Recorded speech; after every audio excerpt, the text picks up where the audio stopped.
And it was almost a genius move from you. Oh, thank you, thank you. It wasn't intentional. I just didn't know what to say, so I just kept quiet for once. I feel that I'm good at a lot of things. I'm average at other things, but one of the things I can do is that kind of stuff. And I feel like as a promoter, there's not many promoters that can do that, let alone address a press conference on their own. So I'm the one selling the show. I'm the one building the narrative, and that helps me do it. And I thought, if you didn't know about the fight and you watched that, you'd be interested in the fight. You understand the position of both fighters. You understand the mentality, the jeopardy.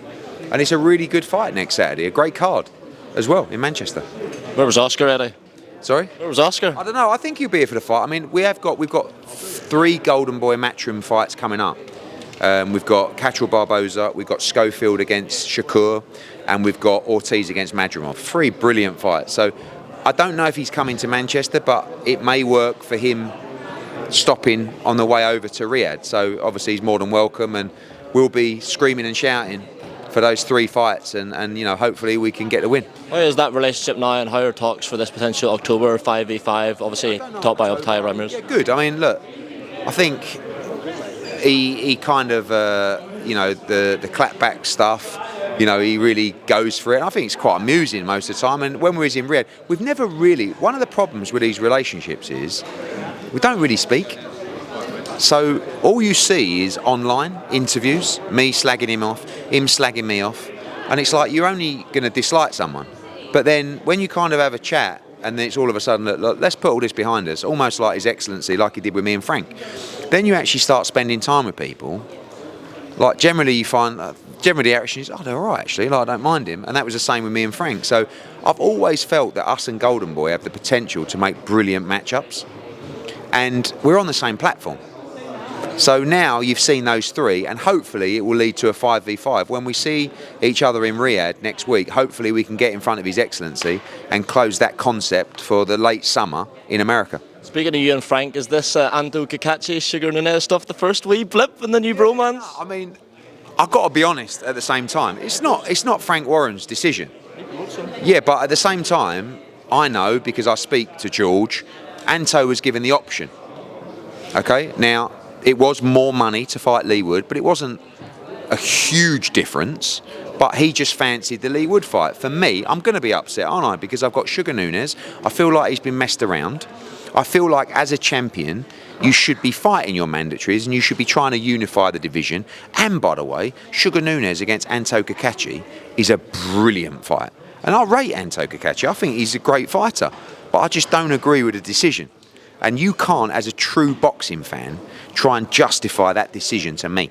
Because if I did that with one of my fighters, you lot, not necessarily, but like fans would be ripping, Eddie, your fighter's a pussy, he's ducked Sugar Nunez. But like when it's one of my fighters, it's almost like, oh, it's okay because it was better money. It's like, fuck me, I'll say that next time, you lot will go mad. The reality is, you should fight your mandatories, you should fight the real fights. Anto Kakachi could have fought Nunez in Belfast in an absolute thriller. And guess what? If he beat him, he would unify in mega fights. Instead, he's fighting Lee Wood for nothing, no belt. That lifelong dream, he just put it in the bin and went, I don't fancy Sugar Nunez, there's a few more quid there, I'll do that instead.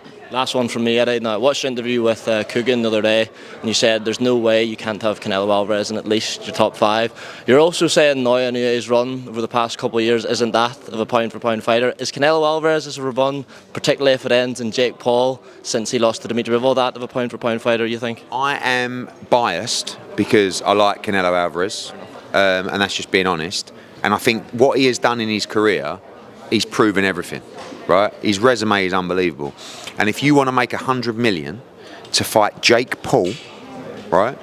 Like the thing is about Canelo, he don't tell any lies. He's very transparent, right? He's not going to try and justify this fight to you that, no, what I'm doing is I'm doing it to bring boxing to a wider audience. No, he's doing it for a sackload of money. So whenever you put an opponent forward to Canelo Alvarez, his question is, how much? And if he's a businessman at this stage in his career, right? And at the end of the day, someone is offering him, whatever it will be, 80 million, 100 million, 120, to fight Jake Paul. A fight in which there is absolutely no risk. And by the way, you can't criticise Jake Paul.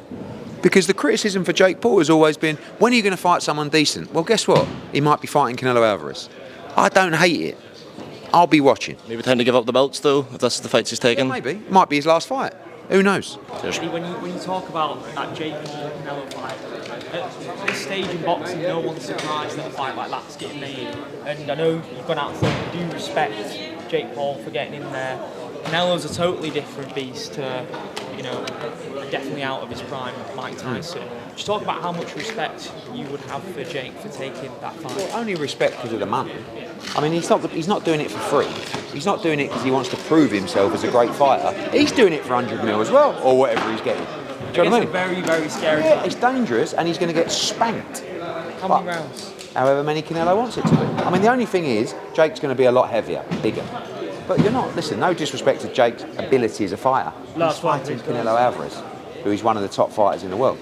So, he's going to get spanked, but he's going to make a lot of money whilst receiving the spanking. What's your perspective on the Terence Crawford not happening? Are you disappointed? Yeah, who knows? Don't listen. One day it's not happening. Tomorrow it could be happening. Maybe the Jake Paul fight put people's nose out of joint, and I don't know. But the reality is the fight's much bigger than Crawford against Canelo. But for boxing fans, it's not at all. For boxing fans, Canelo Crawford is one of the best fights that could ever get made. But I know Canelo, and if that fight's on the table for that kind of money, he's going to take it. Is Canelo Jake Paul a dangerous fight though, given how long Jake Paul's been training in comparison to Canelo Alvarez? It depends what Canelo does. If Canelo wants to lay a beating on him, it'll be brutal to watch. But a lot of people will enjoy watching that. Eddie, what happened when Martin Bakole sparred AJ? Martin said he had his legs. Apparently I was there. Bakole hit him with a left hook, wobbled AJ, and I had my jaw open. I don't even remember watching it. I mean, I think maybe once I walked in and saw them two for 20 or 30 seconds. Never seen Bakole hit AJ with a big shot. I don't think I've ever seen AJ hit. It was literally, I don't even know, I can't even remember how long I watched it for when I went in. But, by the way, they had tremendous spars. Bakole's a good fighter. But, Bakole's doing what I would do if I was Bakole. I would attach my name to AJ and I would ride the coattails and I would get as much clout as I could off AJ's name. And that's what Bakole's doing. And I don't rule the fight out. Do all the people saying, AJ shouldn't fight him, what's in it fighting Martin Bakole, does that make it more likely that AJ might take the bait and fight him? Guess what? In the past, AJ shouldn't have the rematch with Riyadh straight away. AJ shouldn't fight Usyk the first time. AJ shouldn't fight Usyk the second time. AJ shouldn't fight Dubois again, and he will. He wants, he don't care who he fights. He wants to fight the best, and he loves the Bakole fight. We won't rule it out. Is there any news on Wilder? No, not at all.